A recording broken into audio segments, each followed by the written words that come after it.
আল্লাহ তাআলা তার এই কোরআনের খেদমত করার সুযোগ দিয়েছেন অর্ধ শতাব্দী, প্রায় 50 বছর কোরআনের কারীমের খেদমত করেছি। আল্লাহ তৌফিক দিয়েছেন বাংলাদেশ থেকে উত্তর গোলার্ধ থেকে দক্ষিণ গোলার্ধ পর্যন্ত পৃথিবীর 4-5টি মহাদেশের অন্তত 50টিরও বেশি দেশ সফরের তৌফিক আল্লাহ দিয়েছেন। এবং এই কোরআনের ব্যাখ্যা বলার কারণে এ পর্যন্ত আমার মতো আল্লাহ তাআলা ছোট্ট গোলামের কাছে অমুসলিমরা যা ইসলাম কবুল করেছে তাদের সংখ্যা 600 ছাড়াই গেছে। আন্দাজে হয় নাই, কোরআনের ব্যাখ্যার কারণে হয়েছে। গল্প গুজব দিয়া, কাহিনী কেচ্ছা দিয়া কান্দাইয়া হয় নাই। কানছে তো আল্লাহর মহব্বতে, কানছে আল্লাহর ভয়তে, কানছে জাহান্নামের ভয়তে, কানছে আল্লাহ করেছেন মেহেরবানি, আমি করেছি না ফরমানি। এই অপরাধের ভিত্তিতে মানুষ কেঁদেছে, আমিও কেঁদেছি, জনগণও কেঁদেছে। তো আল্লাহ তাআলা বলছেন দেখো এখানে একটা হার্ট আছে, কালব। এটার নাম কি? কালব, হৃৎপিণ্ড। এই হৃৎপিণ্ডটা এটা পাঞ্চিং করছে, ওর মধ্যে মোটা মোটা এইরকম কতগুলি তার আছে। এগুলোকে চিকিৎসা বিজ্ঞানীদের ভাষায় বলা হয় আর্টারি। এই তার এরকম মোটা তার আছে। তা আমি বলতেছিলাম দর্শন যারা পড়ে এবং পড়ায় এরা নাস্তিক হয়, সাহিত্য যারা পড়ে আর পড়ায় এরা নাস্তিক হয়। বেশিরভাগ, সব নাস্তিক হয় আমি তা বলবো না, কিন্তু চিকিৎসা বিজ্ঞানীরা আর এমনি জেনারেল সায়েন্টিস্ট যারা তারা নাস্তিক হয় খুব কম। কারণ তারা গভীরে যায়, মানুষের শরীরের তার গঠন প্রকৃতি, গোটা বিশ্ব পরিমণ্ডল, নবমণ্ডল, ভূমণ্ডল ইত্যাদি দেখে ওদের মাথায় চিন্তা হয় নিশ্চয়ই এর পেছনে কোনো কারিগর আছে। কিন্তু সেই কারিগর কে? যিনি বুঝতে পারেন তিনি তো পড়েন লা ইলাহা ইল্লাল্লাহ, আর যিনি বুঝতে পারেন না তিনি অন্তত স্বীকার করেন কেউ না কেউ আছে। সুবহানাল্লাহ বলি। আচ্ছা, এই যে রগগুলো কোথায় আছে? রগগুলো কলিজার মধ্যে, মোটা মোটা রগ। আপনি যখন এই যে যারা অফিসার আছেন, সব অফিসার না, কিছু অফিসার আছে ঘুষ খায়, আছে না? এই নির্বাচনের সময় দেখছি লোকেরা টাকা নেয়। তা আমি জিজ্ঞেস করছি, ভাই এই যে টাকা নেও তোমরা, ভোট তো তোমার ভোট, তুমি দেবা, টাকা নেও কেন? কয় হুজুর টাকা বড় ভিটামিন যুক্ত জিনিস। এই যে ভিটামিন যুক্ত জিনিসগুলো নিল, ঘুষ খাইলো, পাঙ্গাস কিনলো, বড় বড় পাঙ্গাসের পেটি, ছাগলের চর্বি, গরুর চর্বি, যা খাইলেন এ সবগুলি রক্তের ভেতরে গিয়া ঢুকলো।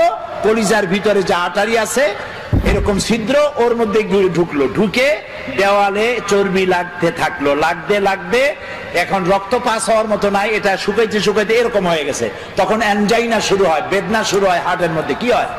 বেদনা। এটাকে চিকিৎসার ভাষায় বলা হয় অ্যানজাইনা হয়েছে। তখন তাকে এনজিওগ্রাম করতে হয়। এনজিওগ্রাম করে দেখা গেল যে তার 2টা অথবা 3টা আর্টারি ব্লক হয়ে আছে, 90% or 75% or 80% or 100%। এখন এই লোকটাকে বাঁচাতে হবে। কেমনে বাঁচাবেন? বাইপাস অপারেশন করবে, শীত করে ভালাইয়া বুকটারে ভাড়বে, হারিয়ে কলজাটারে বাইর করবে, কলজা বাইর করিয়া ওইখানে আরেকটা তার লাগাবে। মরে যাওয়া তারটা বাদ দিয়ে নতুন তার লাগাতে হবে। সেই তার পাবে কোথায়? ছাগলের তারে হবে, গরুর তারে হবে। এবার দেখুন কোরআন, আল্লাহ রাব্বুল আলামিন মানুষের শরীরের ভেতরে, হাতের ভিতরে, রানের ভিতরে, হাঁটুর নিচে এমন কিছু পার্টস রেখে দিয়েছেন স্পায়ার পার্টস হিসাবে, এমন কিছু রগ রেখে দিয়েছেন যে রগগুলি অন্য কোনো কাজে লাগে না। চিকিৎসকগণ সেই রগগুলি কেটে নিয়ে হার্টের বাদ পড়া রক্তরে বাদ দিয়ে নতুন করে হাতের থেকে রগ নিয়ে আবার রক্ত চলাচল করে মানুষটার জীবন আবার ফিরে পেয়ে যায়। এই হচ্ছে আমার আল্লাহ তাআলা। সুবহানাল্লাহ। এই হচ্ছে আমার আল্লাহ তাআলা। কিডনি লাগবে 2টা, একটা আল্লাহ দিয়েছেন কয়টা? 2টা। চোখ একটা হলেও সারত, কিন্তু আল্লাহ দিছে কয়টা? 2টা। শোনার জন্য কান কয়টা? 2টা। এই কান যদি গাধার মতো লম্বা হইতো, পুলিশের হাতে পাইলে টানতে টানতে নিয়ে যেত। শোনার কামও হবে আর দেখার সৌন্দর্য হবে। সুবহানাল্লাহ কবেন না? আহারে, আল্লাহ তাআলা বলছেন ফি আইয়ি সূরাতিন মা শাআ রাক্কাবা, কি সুন্দর করে তোমারে বানাইছি, একটু তাকায় দেখো। আরে হাতের চামড়া, পায়ের চামড়া দেখো, বুকের চামড়া, পিঠের চামড়া দেখো। পায়ের উপরের চামড়া একরকম, পায়ের তালু তালুর চামড়া আর এক রকম। পায়ের উপরে, পাতার উপরে যে চামড়াটা, ওই রকম চামড়া যদি হতো পায়ের তলে, প্রত্যেক দিন জুতায় হাফসুল করে যেরকম, ওই রকম হাফসুল করা লাগলো পায়ে। হাতের তালুর চামড়া, পিঠের চামড়া, বুকের চামড়া, পিঠের চামড়া একরকম না। সুবহানাল্লাহ বলবেন না? তারপরে নাকটা একদম মুখের কাছে রাখা হয়েছে, যাতে করে আপনি খাবার দিলে আপনি বুঝেন। হোটেলে খাইতে গেছেন, নাম করা হোটেল, হোটেল আল হায়াত, কিন্তু মৌতের ব্যবস্থা আছে ওখানে। হোটেলের নাম হোটেল আল হায়াত। সেখানে 5 দিনের পচা ইলিশ, খাসির গোস্তের নামে পাতিশিয়ালের গোস্ত।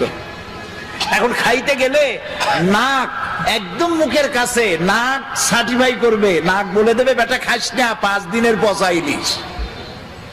কিন্তু এই নাক যদি মুখের কাছে না হইয়া শরীরের দূরতম কোনো জায়গায় হতো, তাহলে খাবার বানাইয়া জামা গেঞ্জি উল্টাইয়া এরপরে তার কাছ থেকে সার্টিফিকেট নিয়ে তারপর মুখে দেওয়া লাগতো।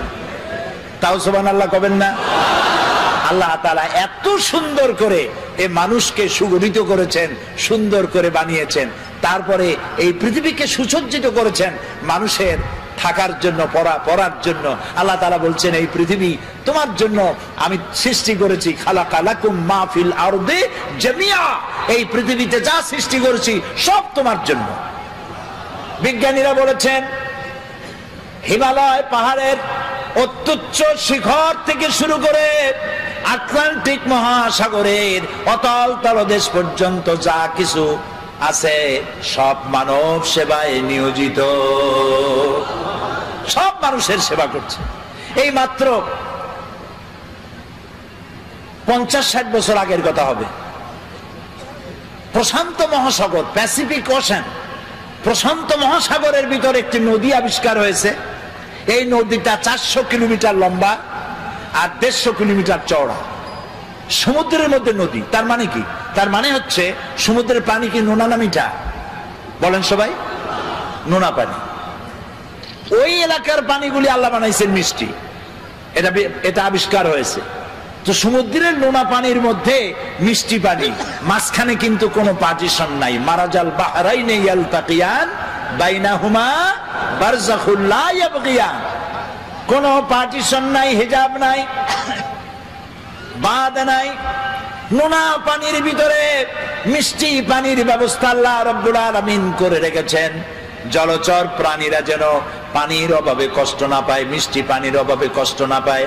কোন নাবিক যদি নৌ চলাচলে সামুদ্রিক জাহাজে চলতে গিয়া রিজার্ভ ট্যাঙ্কির পানি ফুরায় গেছে, পানির অভাবে যেন মরে না যায়। লবণাক্ত সমুদ্রের ভিতরে মিষ্টি পানির ধারা আমার আল্লাহ চালু করে দিয়েছে। পানির এক নাম বলেন, আরো জোরে বলেন। এই পানি যদি 10 ফিট উঁচা হয়ে আসে সাতক্ষীরার উপর থেকে, নাম হবে কি? একটু আগে ছিল জীবন, আর তারপরেই মরণ। এই পানি না হলে পৃথিবীর মানুষ বাঁচবে না। সেই জন্য এই পৃথিবীর 4 ভাগের 3 ভাগ কি?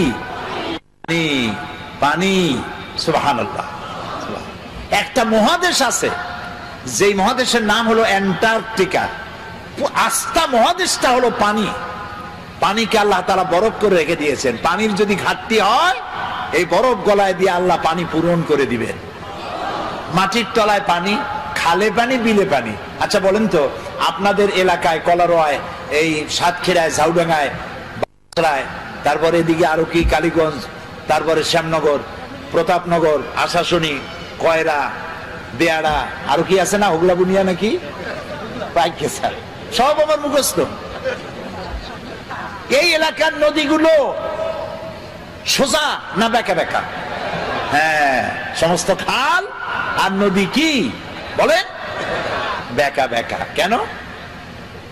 সোজা যদি হইতো তাহলে 2 দিকের মাটি সমানভাবে পানির পরশ পেত। বাঁকা বাঁকা করে সব দিকের মাটি পানি নিতে পারে, এই ব্যবস্থা করেছে আমার আল্লাহ রাব্বুল আলামিন। এরপরেও মাটির আরো পানি প্রয়োজন, প্রাণী জগতের আরো পানি প্রয়োজন। সেজন্য রব্বুল আলামিন বলেন, আল্লাহুল্লাযী আরসালার রিয়াহা ফাতুসিরু সাহাবা ফাসুকনাহু ইলা বালাদিন মাইয়িতিন فأحيينا به الأرض بعد موتها كذلك النشور سبحان الله আল্লাহুল্লাযী আরসালার রিয়াহা আল্লাহ হচ্ছেন তিনি যিনি বাতাসকে প্রবাহিত করেন, সমুদ্রের লবণাক্ত পানিগুলি উত্থিত করেন, মেঘমালায় পরিণত করেন। সুবহানাল্লাহ। এই মেঘ কে বানায়? পানি কে উঠান? আনতুম আনজালতুমুহু মিনাল মুজনি আম নাহনুল মুনজিলুন। ওই আকাশ থেকে পানি কে বর্ষণ করে? তুমি করো না আমি করি? আল্লাহ করেন। এরপরে এই মেঘকে আল্লাহ অর্ডার করেন, বাতাসকে বলে দেন বাতাস মেঘ টেনে আশা শুনি কালীগঞ্জ এবং সাতক্ষীরার আকাশের উপরে নিয়ে যা। আপনারা আবার মনে মনে খুশি হবেন না যে সাতক্ষীরা বুঝি কোরআন শরীফ আছে। এগুলো আমি ব্যাখ্যায় বললাম। আল্লাহ যখন অর্ডার করেন, মেঘ পরিচালক ফেরেশতা মেঘ বাতাসকে হুকুম করে, আল্লাহর হুকুমে বাতাসে মেঘ চলে আসলো। কোথায় আসলো? সাতক্ষীরা আসলো। আসলো কোথায়? এবার আল্লাহ যদি ইচ্ছা করেন, মেঘের পানিকে কলসির মতো কান্দা দিয়া যদি ঢেলে দেন, তাহলে ঘর বাড়ি ভেসে যাবে, মানুষ শেষ হয়ে যাবে।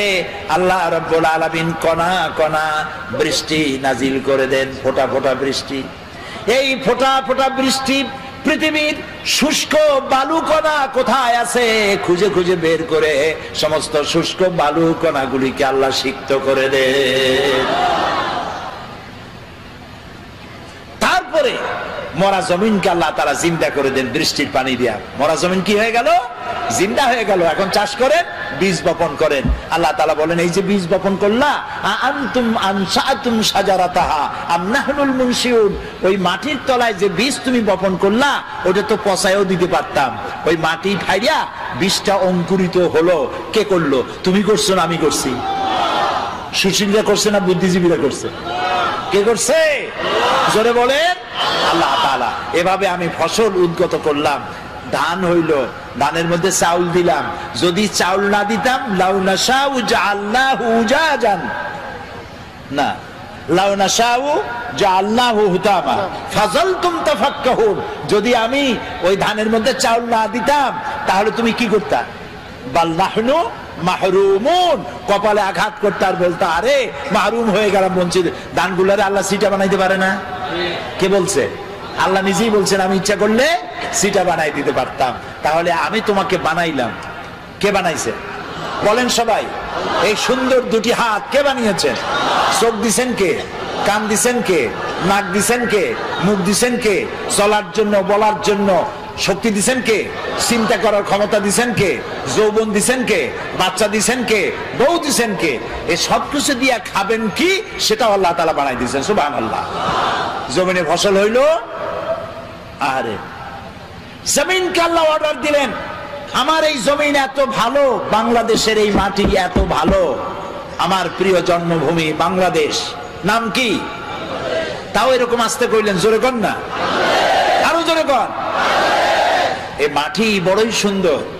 আঙ্গুল দিয়া নাড়ায়া নাড়ায়া কদুর বিচি বপন করে দিলেন। পরের দিনে 2 পাতা, তারপরের দিন লতা, 6 দিন পর ফুল, আর কয়দিন পর কদু ঝুলে পড়লো। আল্লাহর দেওয়া এত সুন্দর কদু খাইয়া আলহামদুলিল্লাহ কয় না, কয় সাদের লাউ বানাইলো মোরে বই থাকি। আগা খাইলো, ডগা খাইলো, তাও আল্লাহরে চিনল না। কপাল পোড়া। কি পোড়া? বলেন কপাল পোড়া। খাবার দিলেন, মাছ দিলেন, তরি তরকারি দিলেন, সব দিলেন, সে আল্লাহর নামাজ পড়ে না, সে আল্লাহর কোরআন বোঝে না। কি কপাল পোড়া! আরে মুসলমান, আল্লাহ রাব্বুল আলামিন বলছেন, আমি খাবার দেই, খাবারগুলো তৈরি করেছি আমি। এবং আল্লাহ এমন দেওয়া দেয়, দেখবেন নামাজ পড়লেও দেয়, নামাজ না পড়লেও দেয়। বরং দেখা যায় যারা নামাজ পড়ে না, রোজা করে না, ইসলামরে গাইলায়। মৌলানা সাহেবদের বলে মৌলবাদী, আবার বলে জঙ্গিবাদী। নতুন নাম তৈরি হয়েছে জঙ্গিবাদী, সন্ত্রাসী, হরকতুল জেহাদ, কুতকুতুল উন্মাদ।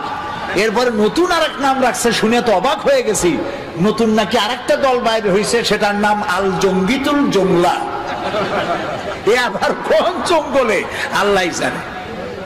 এরা নতুন নতুন নাম রাখে, আলেমদেরকে বদনাম দেয়, আলেমদেরকে বদনাম দেয়। ওরা নামগুলি আবিষ্কার করে আর মনে করে মৌলবীরা বুঝবে না, কিন্তু আমরা যে বুঝি ওরা আবার তা বোঝে না। তা আল্লাহ রাব্বুল আলামিন সৃষ্টি করলেন, তারপরে খাবার দিলেন, সুবহানাল্লাহ বলেন। জমিনকে উর্বর করে দিলেন, খেতে খামারে মাছ দিলেন, পাখি দিলেন, সব খাবার দিলেন। খেতে দেওয়ার মালিক কে? ওয়ামা মিন দাব্বাতিন ফিল আরদি ইল্লা আলাল্লাহি রিজকুহা। এই পৃথিবীর উপরে এমন কোন বিচরণশীল জীব নাই যে জীবের রিজকের দায়িত্ব আমি আল্লাহ নিজ হাতে গ্রহণ করি নাই। সকল জীবের রিজকের দায়িত্ব কার? তা আমরা দেখি নামাজ রোজা যারা করে এরা বরং কম পায়, যারা নামাজ রোজা করে না, আল্লাহরে গাইল দেয়, ইসলামরে গাইল দেয়, ইসলাম মিটাবার চেষ্টা করে, ওরা পায় বেশি। ঠিক না? আল্লাহ তাআলা বলছেন লা ইয়াগুররান্নাকা তাকাল্লুবুল লাযিনা কাফারু ফিল বিলাদ। ও মুসলমানেরা, এই কাফেরদের চাকচিক্য সম্পদ দেখা তুমি ভয় পাইও না, চিন্তা করো না, প্রতারিত হও না। মাতাউন কালিল, সামান্য কিছু সময়ের জন্য আমি ওদের দিছি। সুম্মা মাওয়াহুম জাহান্নাম, এরপরে ঠিকানা হবে কোথায়? ওয়া বিসাল মাসির। আহারে হায় হায়, দুনিয়া কা মজা লে লো, দুনিয়া তোমারি হ্যায়। তো দুনিয়ার মজা লোটার জন্য খুব লুটপাট করো, তারপরে সময় আসবে যখন বলবা আমার স্বাদ না মিটিল, আশা না ফুরিল। তারপরে কি? সকলই ফুরায় যায়। আরে খাইতে পারলাম না, এত বাড়ি বানাইলাম, এত ঘর বানাইলাম, এত লুটপাট করলাম, এত শয়তানি করলাম, এত ডিজিটাল করলাম, আরে সব তো গেল শেষ হইয়া। সব শেষ, সব শেষ হয়ে যাবে। আল্লাহ রাব্বুল আলামিন খেতে দেন, পড়তে দেন, আর আল্লাহ মানুষকে ক্ষমতা দিয়ে বলেন লিনানজুরা কাইফা তা'মালুন। ক্ষমতা দেই আর তাকায় থাকি তোমার আমলটা কেমন হয়। সুবহানাল্লাহ বলেন, সুবহানাল্লাহ। সমুদ্রের মধ্যে যে এই যে আপনাদের বাড়িতে টেলিভিশন ডিশ লাইন আছে না, এই ডিশ লাইনে উপকারও আছে, ক্ষতিও আছে।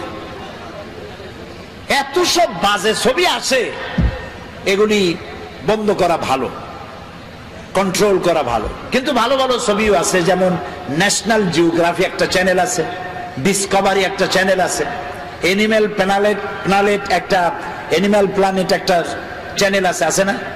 এই চ্যানেলগুলি আমি মাঝে মধ্যে দেখি। সমুদ্রের ভিতরে সব থেকে বড় জলচর প্রাণীর নাম কি? তিমি। নীল প্রজাতির তিমি যেটা, সেটার ওজন ৫,০০০ টন পর্যন্ত হয়। একটা মাছের ওজন ৫,০০০ টন পর্যন্ত। ওটা যে বাচ্চা দেয়, তিমিতে ডিম পারে না, কি দেয়? বাচ্চা দেয়। তো মা যেমন, বাচ্চাও তো তেমন। বাচ্চাটা পৃথিবীতে যেদিন আসে সেদিন থেকে শুরু করে প্রত্যেক দিন তার দুধ লাগে ৫০ থেকে ৬০ মণ। কোন গভর্নমেন্ট খাওয়ায়?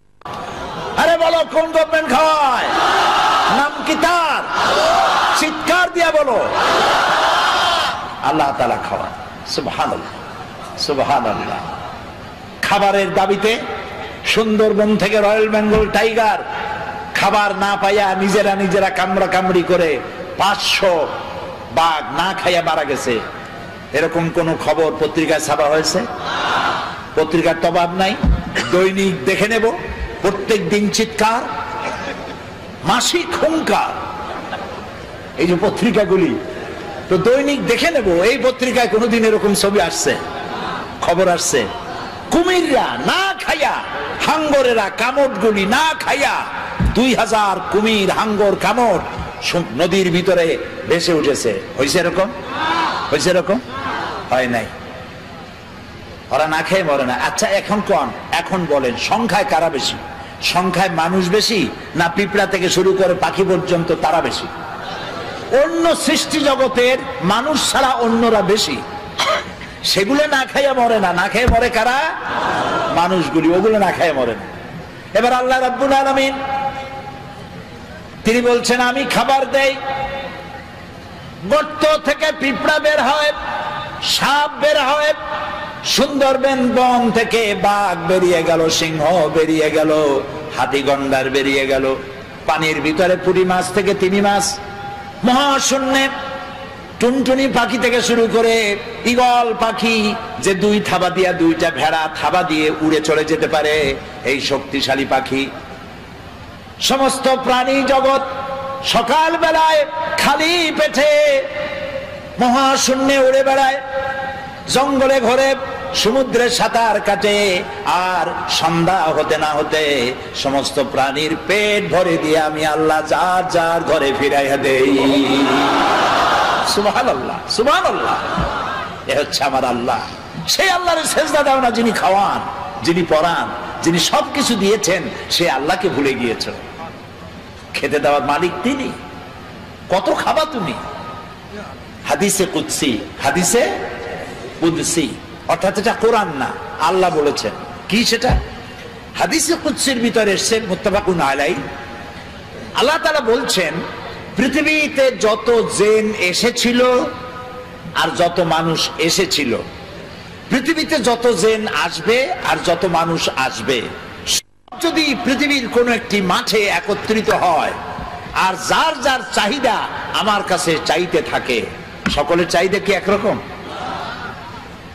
আমি চাই কুল বড়ই খাবো সাতক্ষীরা, আপনি চান বাউকুল খাবেন রংপুরে, উনি চায় সবেদা খাবেন, উনি চায় গলদা চিংড়ি খাবো, উনি কয় বিয়ে করব, সে কয় বাচ্চা হোক। তো সকলের চাহিদা তো একরকম না, এক একজনের চাহিদা এক এক রকম। এখন আল্লাহ কি বলেন শোনেন, সমস্ত জিন, আগের কথা মনে আছে তো, সমস্ত জিন সমস্ত মানুষ যা আসছিল আর যা আসবে সব এক মাঠে একত্রিত হইয়া তাদের যার যার চাহিদা অনুযায়ী যদি আমার কাছে চাইতে থাকে, আর সমস্ত চাহিদা যদি আমি সবার পূরণ করে দেই, আমার ভাণ্ড থেকে অতটুকুন ফুরাবে না যতটুকুন একটি সুই সমুদ্রের মধ্যে ডুবাইয়া উঁচা করলে যতটুকুন সমুদ্রের পানি কমবে না, আমার ভাণ্ড থেকে তাও কমবে না।